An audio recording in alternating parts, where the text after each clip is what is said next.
You guys have probably seen videos of Geoguessr pros getting the road right, and you'd probably think, how the heck are they so precise? How the heck do they know the road when there's an uncountable number of roads in the world? Okay, tall grass makes me think just like northern, like this road right here in Botswana. It was the 833 going to Mound.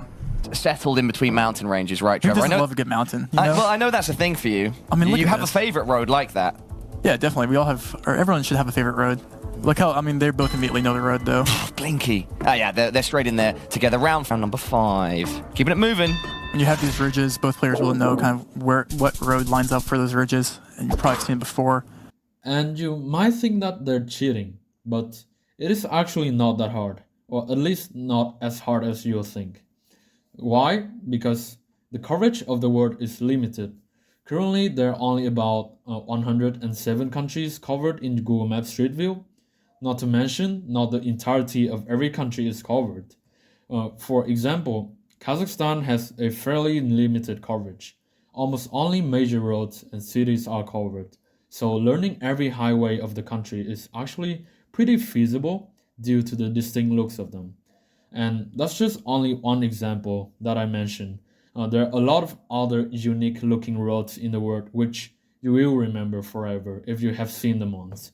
So to become a Geoguessr Pro, you have to learn a good number of them. So I thought it would be cool to share with you guys 10 of the most distinct roads in Geoguessr that you need to learn. Coming in number 10, we have highway number 9 in Chile. So why this road so distinct? Firstly, the road is made out of concrete, and secondly, I think you guys will notice something about the road lines. All yellow lines is a really rare combination. It only exists in place where it snows a lot. So when the road is fully covered in snow, people can notice the yellow line.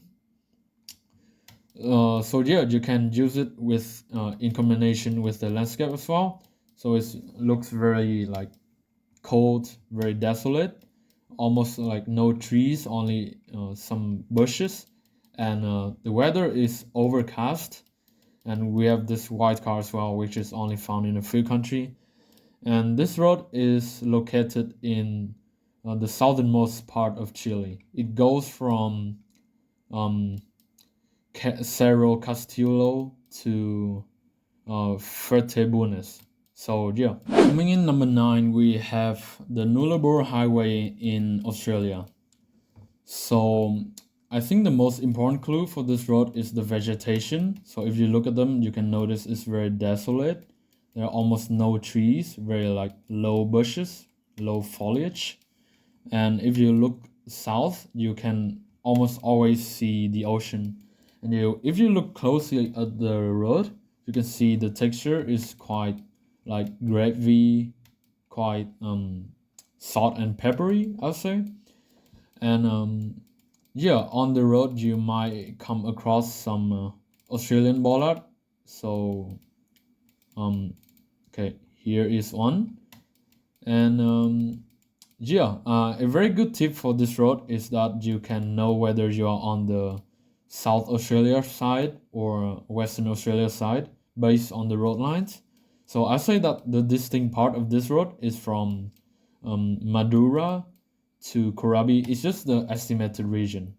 So if you go to the South Australia side, the road line is normal.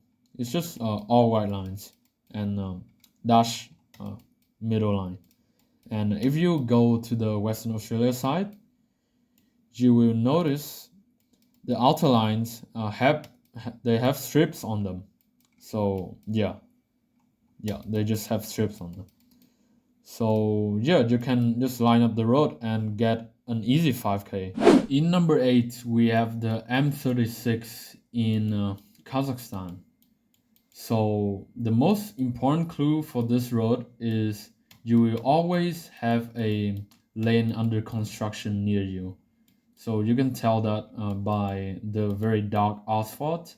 And this road is very dark itself as well. You can tell it's pretty freshly paved. And they have a middle yellow dash line Also, we have the desolate landscape again, all the dead grass, I guess, brown soil, and the side of the road is very gravy. And we have this white pickup truck, of course. So you know you're in Kazakhstan based on the car, and yeah, it's very sunny. So it's a very recognizable road, I'll say. So I say the distinct part of the M36, it goes from Kizikoi to Almaty. So that's the distinct part of the road, and you can just line it up and get a very good score. Moving on to number 7, we're in Canada, and we're on the Dempster Highway specifically. So again, you can see the road is very unique looking.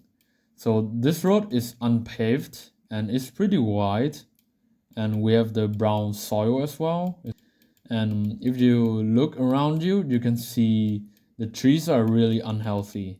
They are like kind of skinny, they're low as well. And I think this was taken during autumn, so you can see the yellow and orange leaves on the tree. And this road only have generation 2 camera. So how can you tell generation 2 camera apart from other generations? So you can tell it apart based on the blur and the halo on the top of your head, I guess. So you have this huge blur, and the camera quality is also, you can tell, is worse than the generation 3 and 4 camera. So this road is located in the state of Yukon, and it goes from Glen Boyle to all the way up to the northernmost town. Not the northernmost town, but this town, Tuktoyaktuk, in Northwest Territory. For number 7, I chose the E99 in Turkey. You can notice the air quality is kind of like hazy, like almost if a bushfire was going on.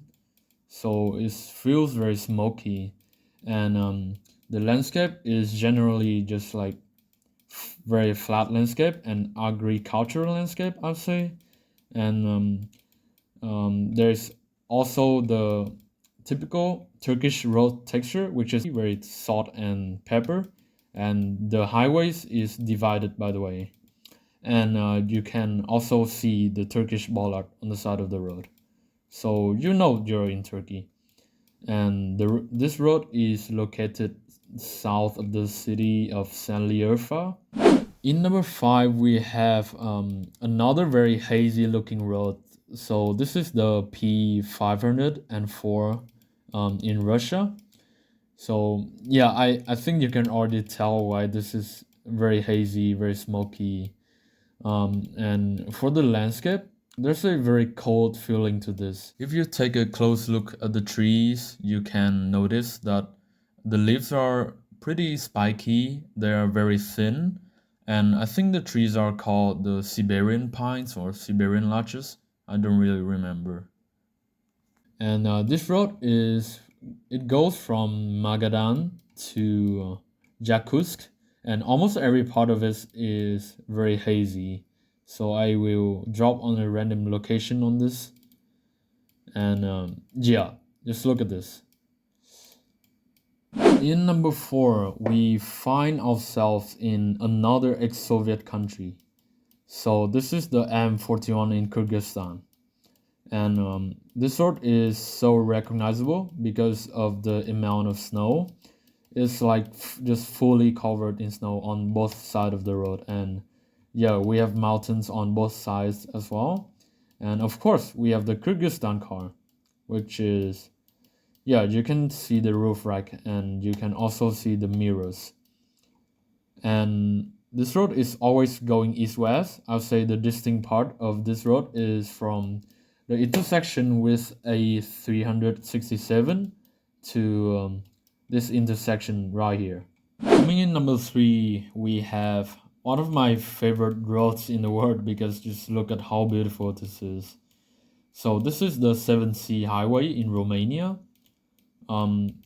So you can tell how it is the most recognizable, one of the most recognizable roads in the world by looking at these mountains. They're very beautiful, very majestic, and the landscape is also very lush and green, also very rocky as well. And you know you're in Europe by looking at the license plate. It has a blue strip on it, and yeah, that's a geo license plate. And this road is located between Sibiu and Râmnicu Valsia. I don't know how to pronounce it, but yeah. Up next, we find ourselves in Russia again. So this road is really distinct because if you look behind you, you will always see a volcano to the south. And we have this long antenna as well, which will tell you we're in Russia. And you can also see many bird trees on the side of the road and very just green landscape. And in some part, the volcanoes are right next to you. For example, this. And in some part, you cannot actually see the volcanoes. But I'll say you can still recognize the road based on just the vegetation. I'll say it's very distinct. It's very hard to describe, but you can just take a look at it for like several minutes, I'll say, and you will remember it for sure. So this road is located in Kamchatka Oblast, which is this peninsula over here in Far East Russia. So the first place of the video goes to the Death Road in Bolivia. So why is it called the Death Road? I think you can already see why. This road just looks extremely dangerous. It's very narrow, it's unpaved, and we have no guardrail on the side of the road. And it's very zigzag as well, so you can easily fall down. Okay, we have a guardrail right here, but I'll say most of the road doesn't have a guardrail next to you.